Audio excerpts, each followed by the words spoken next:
Mirdita. Sot në Londën Gjuhë Shqipe 7 do të zhvillojmë temën mësimore Princi i Vogël, shkëputur nga autori francez Antoine de Saint-Exupéry. Rezultatet e të nxënit. Gjatë kësaj ore mësimore, nxënësi duhet të jetë i aftë të lexojë pjesën për t'u përgjigjur pyetjeve në tekst, të ndajë pjesën në paragraf për ta përmbledhur atë, të gjejë shprehje e fjalë të reja të cilat I shpjegon përmes shembujve, të interpretojë fragmente nga pjesa duke vënë në kontrast personazhet dhe gjendjet e tyre, të gjykojë dhe vlerësojë sjelljet e personazheve mbështetur në argumente, të shpjegojë shprehje përdorime të figurshme të fjalës për të dhënë të plotë figurën e personazheve. Fjalët kyç, autori, luletele, shqetësim. Jeta vepra e autorit. Antoine de Saint-Exupéry lindi në Francë më 1900 dhe vdiq më 1944. Ishte poet, prozator, gazetar, aviator, fitues I disa çmimeve të rëndësishme letrare në Francë e në botë. Novela Princi I Vogël I ka përcjellë kufijt për të qenë thjesht pjesë e letërsisë për fëmijë. Autori në këtë novelë jep luftën midis së mirës dhe së keqes nëpërmjet një realizmi fantastik. Të dhëna mbi fragmentin Princi I Vogël. Ky fragment është marrë nga novela Princi I Vogël, ku autori përmes personazhit të imagjinuar, princit, paraqet ndryshimet që ka ndërmjet botës së fëmijëve dhe botës së të rriturve. Princi I Vogël është secili fëmijë dhe përmes tij autori jep mesazhin se të rriturit, nëse duan që bota të jetë e bukur, duhet të ruajnë brenda vetes imagjinatën, ëndrat dhe pastërtinë fëminore. Tema. Ky libër flet për largimin e princit të vogël nga planeti I tij, për të eksploruar botën e për të gjetur miq të rinj, ku njeh edhe sjelljet e njerëzve të ndryshëm. Atë do ta shoqërojnë edhe shumë aventura nga pas. Mesazhet. Të kesh një mik të mirë do të thotë të kesh gjithë botën. Bota imagjinare e fëmijëve është aq e madhe, me ëndra të pafundme e me miq imagjinar që I shoqërojnë kudo ata janë. Bashkëbisedojmë së bashku. A ndiheni ndonjëherë larg botës së prindërve? Cilat janë interesat që ju ndajnë me prindërit?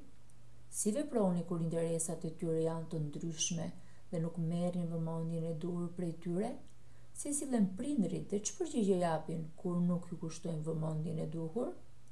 A mendoni që kjo është normale mes brezash? Përpara se të kalojmë në studimin e tekstit, ne duhet të lexojmë me vëmendje fragmentin e shkëputur nga novela Princi I Vogël. Kalojmë te studimi I tekstit. Ushtrimi 1. Çfarë I kishte bërë për shtypje Princit të vogël dhe çfarë kërkonte të dinte nga miku I tij I madh? Një model përgjigjeje.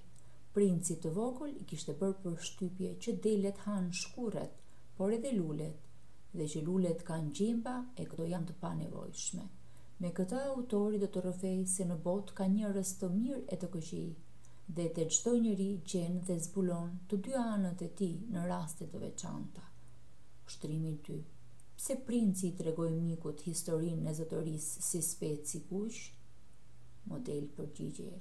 Princi I tregoi për kërmëzën, një qenie pa shpirt, që si ka marrë kurrë erë një luleje, nuk ka soditur kurrë një yll dhe nuk ka dashur kurrë askënd. Për të, ky lloj njeriu është kërpull. Ushtrimi 3. Çfarë quante serioze princi në këtë jetë? Model përgjigjeje. Princi quante serioze ato që lidhi me mbrojtjen qoftë edhe të një jete, të një luleje. Ushtrimi 4. Imagjinoni dy skenat që përshkruan shkrimtari. Shprehini ato me fjali. Miku I rritur mi motorin e aeroplanit me duar tërgraso, princi para një luleje të shqetësuar. Model përgjigjeje. Këtu nxënësit vënë në kontrast botën e fëmijëve, botë e pafajshme, kryesisht me gjëra të bukura që duan t'i njohin e shijojnë, dhe botën e të rriturve. Aviatori që gjithmonë është në lëvizje, që është i zënë me punë dhe nuk shijon ato që jeta ofron. Pra shqetësimet e tyre janë të ndryshme. Aviatori për atë që lidhet me jetën e tij në këtë moment, ndërsa princi për problemet që ka në botë, se si gjërat e bukura po humbasin. Ushtrimi 5. Plotësoni më poshtë gjërat që shqetësonin mikun e rritur, princin e vogël. Princi i vogël shqetësohet për jetën e gjallësave dhe fatin e tyre, për natyrën dhe gjërat që e dëmtojnë atë, por dhe për natyrën njerëzore, që nuk i shijon gjërat e bukura e të vogla që i ofron jeta. Miku i tij i rritur shqetësohet për avionin, faktin që ka mbetur në shkret të tjerë e të tjerë. Fare mirë mund të kalonin edhe në analizën e personazheve duke përdorur tabelën e koncepteve.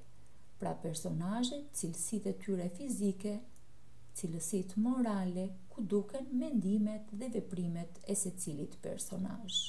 Në këtë slajd ne kemi marrë dy personazhet kryesor, princin e vogël dhe aviatorin. Ushtrimi numër 6.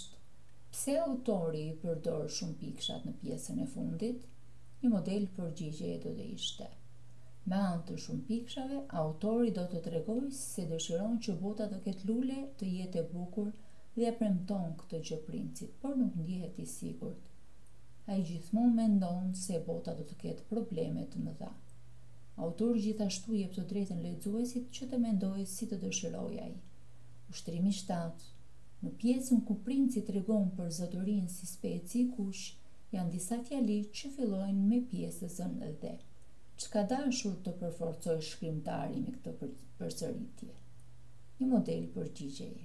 Me këtë pjesës përforcuese, autori do të japi ndinjatën e princit dhe se vërtet nëse ka diçka serioze është të ekzistuarit një bote me probleme e me gjëmba. Ushtrimi numër 8. Plotësoni cilësitë e njeriut si speci i kuq. Njeriu si speci i kuq ishte i ftohtë, egoist, pa pasione, i sakrificës, shpirt zbrazur. Ushtrimi 9. Kur princi shpjegon se cilat janë për të gjëra serioze, ai bën disa pyetje të cilave u përgjigjet po me pyetje. Ç'të tregon kjo për gjendjen shpirtërore të princit? Model përgjigjeje. Pyetjet retorike e kanë në vetvete dhe përgjigjen, dhe ai kupton në një farë mënyre se nuk ka përgjigje pozitive për to, veç konstatimi i tij për botën me gjëmba është i vërtet, dhe kjo është e dhimbshme. Elementet reale si aviatori dhe problemet e tij kërshetojnë me elemente fantastike si princi i vogël, lulet në Sahara, biseda për to dhe bota e tij. Detyrat dhe puna e pavarur. Ushtrimi 10 në faqen 140. Punë të mbar. Mirupafshim.